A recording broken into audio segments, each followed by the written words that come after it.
mereka pun masalah ekonomi juga. Nah, jika pun masalah ekonomi, otomatis kan kami tidak bisa menjamin apa-apa.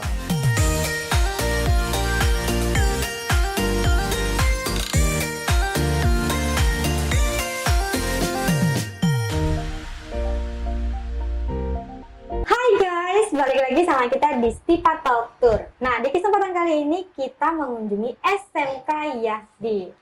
Nah, buat kalian mungkin akan kenal dengan Bapak yang hari ini akan kita wawancarai. Karena di kesempatan kali ini kita akan mewawancarai langsung kepala sekolah dari SMK Yahdi. Nah, biar kalian nggak nunggu lama lagi, yuk langsung aja kenalan sama Bapaknya. Assalamualaikum Bapak. Waalaikumsalam Ibu. Nah, Pak, mungkin Sobat Stipa yang di rumah belum terlalu mengenal Bapak. Dan mungkin ada yang baru melihat Stipa Talk kita, mungkin Bapak boleh memperkenalkan diri dulu ke Sobat Stipa, nama Bapak dan Bapak menjabat sebagai apa di SMK Yahdi. Oke, baik. Sebelumnya, Assalamualaikum warahmatullahi wabarakatuh. Perkenalkan, nama saya Hafiz Darmawan Nasution. Saya selaku kepala sekolah dari SMK Swasta Yahdi Labuhan Deli. Oke, nah Pak, ini mungkin kita akan bercerita tentang bagaimana sih sikap, perilaku, karakter adik-adik di sekolah SMK Yahdi ini, atau kita bisa bilang di sekolah-sekolah umum nih Pak. Mungkin nih Pak, banyak dari adik-adiknya yang kalau misalnya sekolah itu sekarang sedikit menurun ya Pak, mungkin Iya, karena betul, Bu. pembelajaran daring atau yang lainnya. Nah, bagaimana cara sekolah untuk menanamkan karakter akan nilai-nilai disiplinnya itu tetap terjaga walaupun tidak bisa dikontrol langsung nih sama bapaknya ataupun guru-guru di SMK Yahdi ini. Sesuai dengan peraturan yang dibuat oleh 3 menteri, bahwasanya kan kita harus ini pembelajaran daring. Yang jelas, bagaimanapun yang harus kita buat, kita tanamkan itu ya memang betul karakter oleh siswa-siswi sekalian.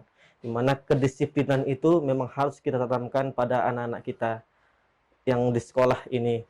Mungkin salah satu caranya ia memotivasi mereka. Jangan sampai kita buat mereka down. Istilahnya dengan pandemi yang seperti ini, dengan ekonomi yang seperti ini, dengan keadaan yang seperti ini, mereka jadi tidak ada lagi semangatnya untuk menjalani kehidupan ini. Ya, dengan bermalasan-malasan jadi tidak ada, ataupun lemah mereka dalam pendidikan, jadi malas sekolah, jadi mereka hilang tujuannya untuk sekolah.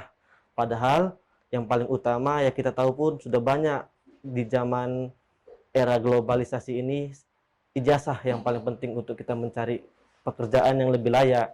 Jadi kami mungkin dari segi motivasi lah menasihati mereka agar karakter mereka tidak hancur. Mungkin itunya dari yang saya terapkan di sekolah saya ini, Bu. Oke, nah Bapak selaku kepala sekolah mungkin bisa langsung pasti akan langsung terjun juga nih ya Pak, memberikan motivasi juga ke guru-gurunya baik ke adik-adiknya. Nah, biasanya kenakalan apa sih Pak yang Bapak ingat yang biasa dilakukan adik-adik ketika pembelajarannya itu masih di tatap muka Pak? Yang jelas di tatap muka seperti biasa, Bu, ya nggak jauh bedanya dengan kita-kita yang lain. Ya, jika dia ditegur, dia merasa dia tidak salah, baik itu dari segi penampilan ataupun segi, ya rata-rata saya itu banyak itu dari segi penampilan. Contoh dari kita itu laki-laki yang dari segi rambutnya ya mungkin tidak ada berkaitannya dengan pembelajaran, tetapi ya dia namanya dia sekolah, kita ingin dia itu rapi. Mungkin kalau saya itu saya dari pribadi dari segi pakaiannya, karena melihat sekolah-sekolah yang lain, apalagi melihat di media-media sosial rata-rata di Jawa itu dia pakainya sudah kita bilang hits masa sekarang lah bu anak-anak mereka. Tapi karena kita selaku guru dan merasa itu kita tidak pantas di sekolah ini, saya pribadi dari situ kenakalan-kenakalan yang saya apakan di sekolah ini, Bu. Nah, jadi mungkin yang biasanya Bapak akan menegur ya Pak kalau rambutnya panjang. Nah, Iya. tolong dipotong. Apalagi kan Bu, sekarang itu yang diwarna-warni rambutnya, itu saya sangat tidak suka saya dengan seperti itu. Oke. Nah, Pak, kalau dari Bapak pribadi nih Pak, bagaimana sih cara mengembangkan mungkin kayak motivasi ke adik-adiknya, atau cara Bapak mengembangkan agar kedepannya adik-adik ini lebih tertib lagi atau lebih disiplin lagi dengan peraturan yang ada di sekolah ini Pak? Kalau saya pribadi mungkin memberikan contoh-contoh dengan adanya di lingkungan sekitar ataupun di luar. Contoh Bu, saya pribadi itu sangat suka dengan pendidikan di Jepang. Kenapa pendidikan Jepang? Ya mereka dari kelas 1, kelas 2 sepengetahuan saya, mereka itu tidak diajarkan materi pembelajaran baik hitung ataupun apa, mereka diajarkan attitude. Bahkan kita lihat di Jepang itu saking disiplinnya mereka, saya mencontohkan itulah dengan mereka. Sebelum jauh ke sana otomatis kan apa orang terdekat, contohnya seperti tentara-tentara kita, kenapa mereka bisa seperti itu, dan itulah saya tanamkan kepada mereka. Kenapa mereka bisa, kenapa kita enggak, itulah selalu saya bilangkan kepada mereka. Oke. Nah, jadi Bapak mengikuti mungkin metode pembelajaran yang ada di Jepang nih Pak.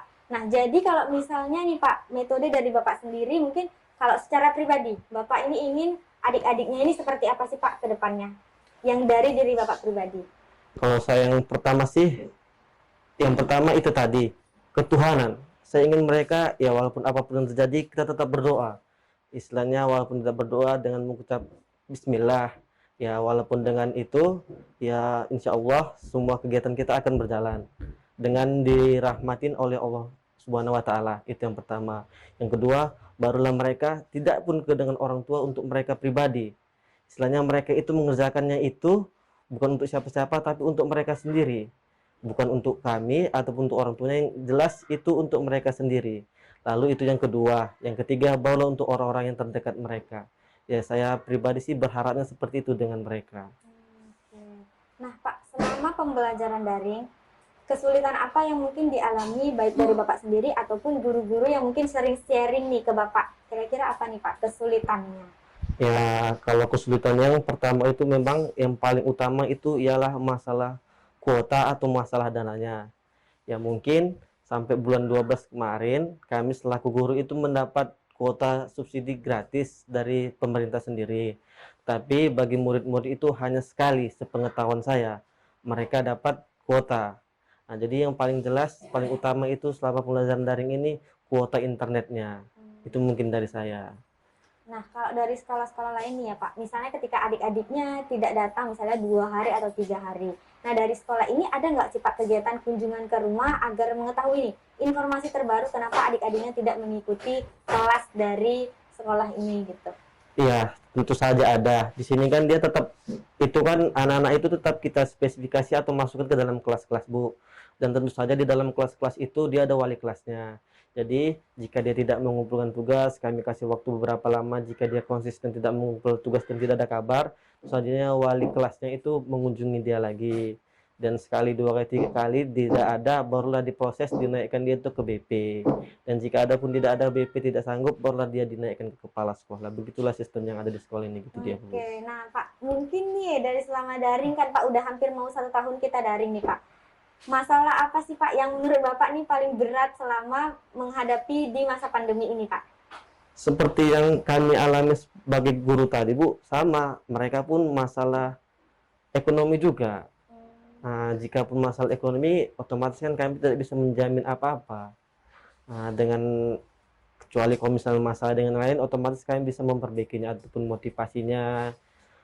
Insya Allah kami bisa. Tetapi kalau masalah ekonomi, kami di situ yang beratnya dia, Bu. Oke, itulah yang mungkin yang karena kan kita sama-sama ketahui ya Pak, mungkin Iya, setiap Bu. orang berbeda-beda perekonomiannya. Iya, betul. Nah, Pak, kalau misalnya nih Pak, di sini kegiatannya atau pembelajarannya ketika adik-adiknya tidak bisa daring, apakah tetap ada tatap muka yang dihitung per 1 minggu mungkin sekali atau 2 kali gitu Pak? Kalau itu kita ada namanya kontrol belajar dia, Bu. Mungkin dia kita buat entahnya dia seminggu 2 kali dia dia ke sekolah, dengan itulah dia mengumpulkan tugas dan mengambil materinya. Begitulah dia, Bu. Nah, kalau misalnya selama mereka datang ke sekolah, Pak, apakah mereka tetap belajar, misalnya hanya 10 menit, 20 menit gurunya memberikan materi, atau hanya diberikan modul untuk materi selanjutnya, Pak? Kalau ini kita kasih waktunya itu dia satu mata pelajaran 20 menit dia, Bu. Mungkin disitulah dia sekalian mengumpulkan tugasnya dan sekalian dia memahami materi yang sudah lalu. Itu kembali ke gurunya masing-masing nanti. Yang jelas kami berikan dia satu guru 20 menit. Oke, berarti tetap ada waktu untuk diskusi ya, Pak? Iya, gitu dia, Bu. Oke. Mungkin ada yang kurang jelas dia kan mengantisipasi yang dia sama pembelajaran daring supaya menghemat kuota juga, jadi ke sekolah lah dia, Bu. Oke. Nah, berarti kalau misalnya dari sekolah sendiri tetap ada ya Pak, kontrol belajarnya agar adik-adiknya tetap teratur untuk mengumpulkan tugas, materi, ataupun diskusi dengan guru-gurunya. Iya, Bu. Nah, Pak, ini yang terakhir nih Pak, mungkin sering dari semuanya kita tanyakan pendapatnya. Apa sih Kak pesan yang mau Bapak sampaikan untuk adik-adiknya agar mereka termotivasi untuk dapat tetap semangat dalam belajar daring dan mungkin yang sebentar lagi akan lulus sekolah, mereka tetap termotivasi untuk melanjut ke perguruan tinggi Pak? Kalau pesan saya, semakin tinggi ilmu kita, semakin tinggi peluang kita menghadapi dunia ini. Itu sih saya yang paling utama, Bu. Oke, buat adik-adik dari SMK Yahdi, tadi kalian udah dapat pesannya dari bapaknya. Semakin tinggi ilmu yang kalian dapat, maka semakin mudahlah kalian menggapai sesuatu. Nah, jadi buat kalian tetap harus semangat dalam menjalankan pembelajaran daring ini. Nggak boleh nih males-males. Tetap harus ikuti kedisiplinan yang ada di sekolah, walaupun kalian lagi belajar di rumah, tapi tetap harus semangat. Nah, mungkin sekian Stipa Talk kita kali ini dan mungkin saya berterima kasih kepada Bapak sudah mau menjadi narasumber di kegiatan kami ini dan semoga di tahun depan kita bisa ketemu di next Stipa Talk yang selanjutnya Pak. Amin, sama-sama Ibu. Nah, yang terakhir mungkin kita ada ucapan terima kasih Pak dari STK Pangeran Antasari, yaitu sertifikat penghargaan untuk SMK Yahdi karena sudah berpartisipasi dan mendukung Stipa Talk sebagai sarana atau platform berbaginya informasi kepada adik-adik yang ada di rumah. Oke, sampai ketemu lagi di Stipa Talk kita selanjutnya. Bye-bye!